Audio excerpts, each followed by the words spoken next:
Hello, and welcome to the Human Being 101 podcast. I'm Kathleen Schaefer, and this is Conversations with Kathleen, where we discuss how to live the mission of the Human Being Store: better people, better work, better world. At the Human Being Store, our work is based on a new way of leading in our careers and lives, and this podcast focuses on how to do this through the lens of current events. On this Friday, in the middle of April, we are some weeks into the coronavirus pandemic, and as we are starting to see some positive signs come out of the stay-at-home orders, or the shelter-in-place, or the safer at home, or the quarantine, as it is differently known in different parts of the country in particular. We are seeing the conversation emerge about how we are going to come out of the coronavirus and the staying at home. And this idea of opening or closing our economies or keeping it closed, as I've watched all of these news stories emerge in the last few days, has actually made me a little bit sad, and I've had to take a moment and reflect on why that is. I mean, clearly staying at home has shifted so much for so many. It's created a lot of burdens for people in various ways. We all have seen our world shift.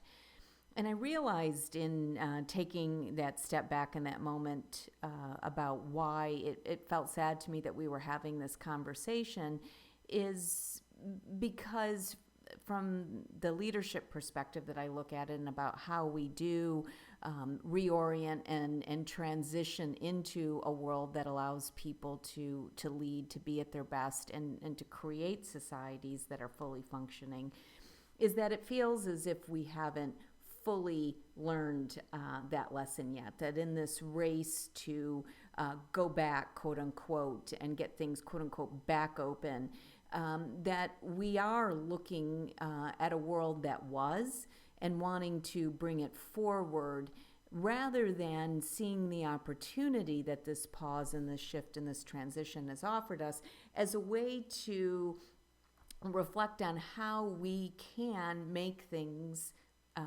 better as a result, how we can have learned from this experience about what has worked in it, what has been good about it. And that's what I want to talk about today. The first is, let's start with individuals. And that you've heard me talk in previous podcasts, and in our Lead and Succeed public and open sessions that we've been doing daily, this idea that so much of our work life, indeed, so much of our life, has been based on a assembly line model of how we engage, that people need to show up at the same time in the same place every day to create a product. Indeed, in talking with one of our clients at our session today, he was talking about how much he, before engaging with this work, felt that his value was only a result of how much he could produce in a day. And that is an underpinning everywhere, that we only have value as individuals if we're creating some consumable, some payable activity or product. And that one of the things that I was so much hoping that would come out of this pause is that individuals would know and understand that they have value regardless. And indeed, we've seen that as different segments of our society and our population that maybe have been disregarded, that their value and their health, we've come to understand that in new and different ways. And as individuals in this economy, in this workforce, the same is true.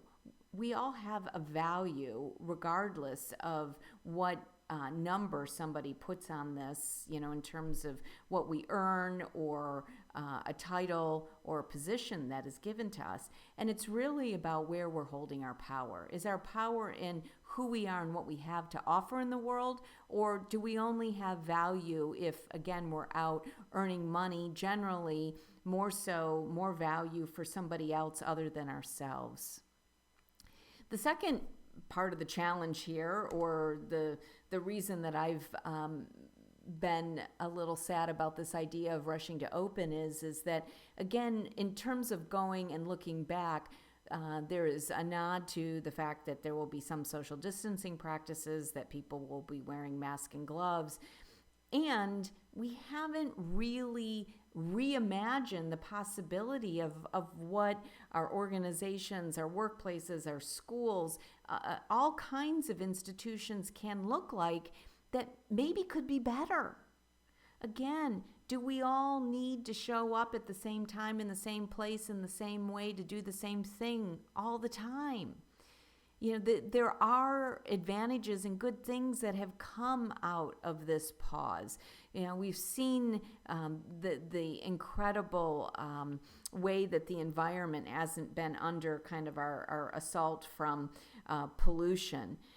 We have seen a dramatic decrease in the amount of resources that we're using as we go and leave our houses every day and travel in cars or other kinds of transportation to other places, work, office, etc., school, that we then live in and then return to in the evening. So, we've doubled the amount of resources that we use in our normal life. And now we have all been figuring out, in a lot of ways, how to thrive, let alone survive, with using much less resource. And in that, even in just, commuting times or traveling or moving around, how much people are able to accomplish with a lot less effort, because there isn't this, frenetic activity of constantly having to reveal or show or prove worth or value, that people really are able to be much more clear and succinct and direct with what they're able to bring forward in a way that doesn't require nearly so much effort, and yet the results are the same, leaving people with more time to connect with family, with loved ones, to create, to offer things that are also very valuable in the world and indeed to people and their experience. So this idea that, individuals can know and understand their value, and from that we could, begin to think about using this as an opportunity to reimagine, is something that I think is so important.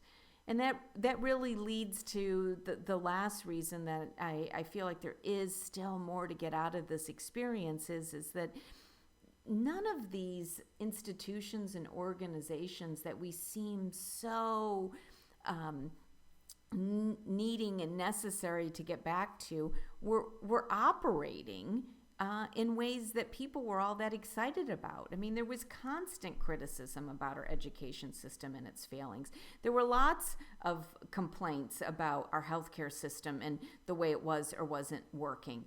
70% of the American workforce was self-reporting that, they're unhappy with their jobs and feel like it's quote unquote just a job. The levels of anxiety and depression, the amount of health issues that we had all been experiencing that came from our lifestyle were incredible. So why are we racing to get back to something that so many people were unhappy with? Why not use this as an opportunity to figure out how we can do this better? I mean, look at the beauty that has come out of valuing healthcare workers, and in particular, many of these healthcare workers that are at the bottom rungs of the pay scale, and how important they have been in this moment and are in every moment. We're just paying attention. How important our childcare workers are at these moments. I mean, there are so many of these areas where we weren't valuing people that were incredibly valuable, the people who work at our grocery stores and keep our supply chains going. This is an opportunity for us not to just mindlessly go back to what we were, rather to mindfully figure out how we can use this experience to be at our best moving forward. And that comes from the knowing and the recognition that as individuals that we really do, each one of us has something very, very valuable to offer.